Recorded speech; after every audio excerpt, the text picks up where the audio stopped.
Good afternoon, everyone, and hello again.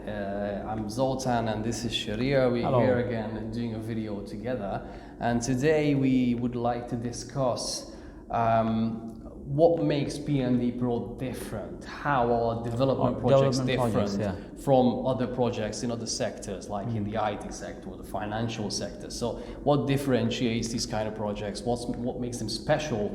And again, I've got my special guest Shreer here with me, and he's gonna tell us all about that. So, would you like to say a few things about that? Thank you. Yes, if you have been watching, you know that we talked about projects and project management methodologies. So today we are going to talk about slightly differentiating, like development projects. Why that term, and how are they unique and things. So to recap, we talked about project being a temporary endeavor which is aimed at delivering some unique product, service, or result, and you have a set scope or deliverables, and you have time, you have limited resource as well.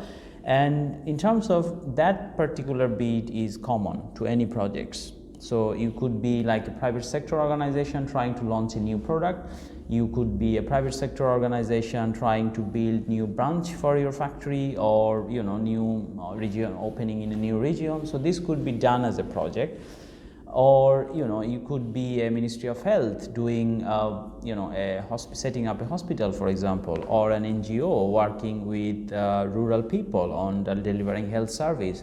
So all of these would be projects. But the latter two I mentioned, like the Ministry of Health one or the NGO one, these would be development projects, because they are slightly different, and we explained in a previous video that development organizations are like public sector organizations, international organizations, NGOs, and that. Now, how are they different? So is that clear in terms of the projects? Yeah. So the next thing is development projects. So I asked this question to my participants in training, actually. It's like, what is a project defined in your way, and what is a development projects? And they take some time, a few minutes to kind of figure that out. So development projects in a broad sense is any project that is aimed with delivering social development, economic development, like poverty reduction, education, empowerment of women, things like that, or health and well-being of people. And a great thing to look at, it would be, for example, the United Nations Sustainable Development Goals, which are set 17, and under that there can be many hundreds of projects basically in each of the areas. Now, the way development sector or projects are unique is that if you are doing a project, let's say you are launching a new product as part of a manufacturing company, what are your main goals? To produce the end product. Yeah, and make profit, yes? And make, So, okay, so that's what you're referring to, yes.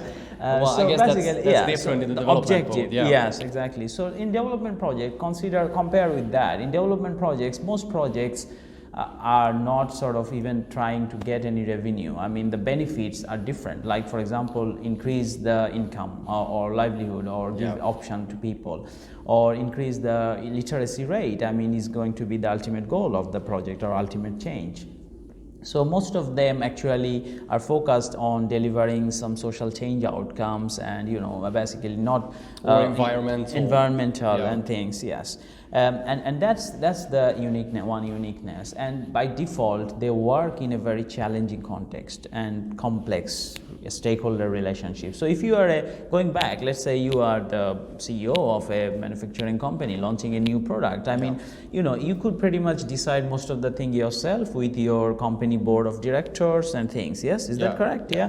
Whereas you'll contract out things, etc. But in development sector, you could be working in a Ministry of Health project, or a Ministry of Education project, or an NGO working to make your area more green, or conservation, species or biodiversity, or women empowerment, or reduction of malaria, or things like that. And you may have a funding organization that is international, gives you funding. You may have to work with government organization, you may have to work with international NGOs, you may have to work with other activists, all those things. So this makes the stakeholder relationship very complex. Also, think of this, like, so you can't just make decisions like that, just like that, as if you were a CEO of a private company, because you have to consider the viewpoints of stakeholders. Yeah, and think about this. I mean, if you are basically doing a private sector projects, if you have been working with a supplier that has been giving you great value, you could, is there anything stopping you from contracting them again and again? Well, money could be a...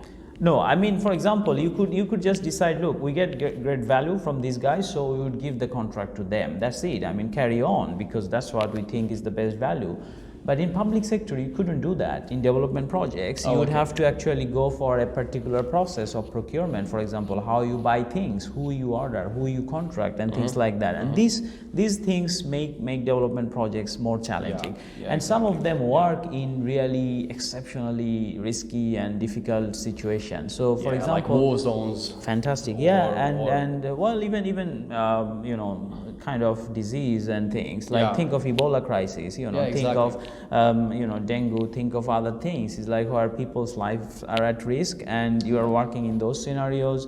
And obviously, if a private organization aimed at profit is doing a project, they would say, no, that's a risky area, we're not going to go there.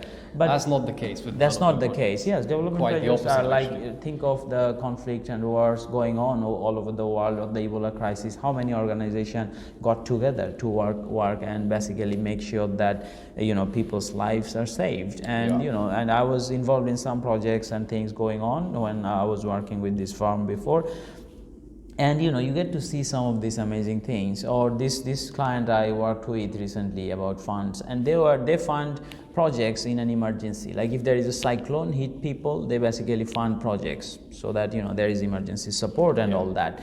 And these things are by default very risky and, you know, difficult. So these are some of the characteristics that set development projects apart and make them unique compared to other projects. Does that give enough? Yeah, absolutely. That does make sense. I think there's one more. It's to do with stakeholders and that's what I was referring to. Multiple stakeholder relationship. What did you have in mind? But stakeholder backgrounds. Like they can be from a variety of ethnicities. They can have different languages. So communication can also be an incredibly challenging thing when you're working on a development project. Yes, so like the international NGOs or international organizations working in rural areas or even different projects, they would have to deal with so many different cultures and things. So definitely, good point, yes. Hence why. So all these things just basically further justify why it's so important to have a certification, like why it's so important to have the knowledge and the skills. I think that's where what you mean is like, I mean, we talked about PMD Pro, I think last video. Basically, PMD Pro is focused on development projects and covers this uniqueness and some of the tools and things, you know, which is really important. Some of these you get from... Again, PMD Pro stands for Project Management for Development Professionals, which is the name of the certification. So it's interrupted there. No, that's a good point. So I think that covers the uniqueness of development projects, and hope you have a better idea about development projects. And next one maybe we can talk about some competencies. Yes. So what are the competencies needed for a project manager? Next video we'll be talking about. We just decided what we're going to be doing on the next video on video. So that's great. Thank you very much, Shuriar. Yes. I hope that was useful. If you have any comments, questions, or anything, please feel free to drop them below, and we'll get back to you be happy to answer. as soon as we can. Okay, see you on the next video. Thank you.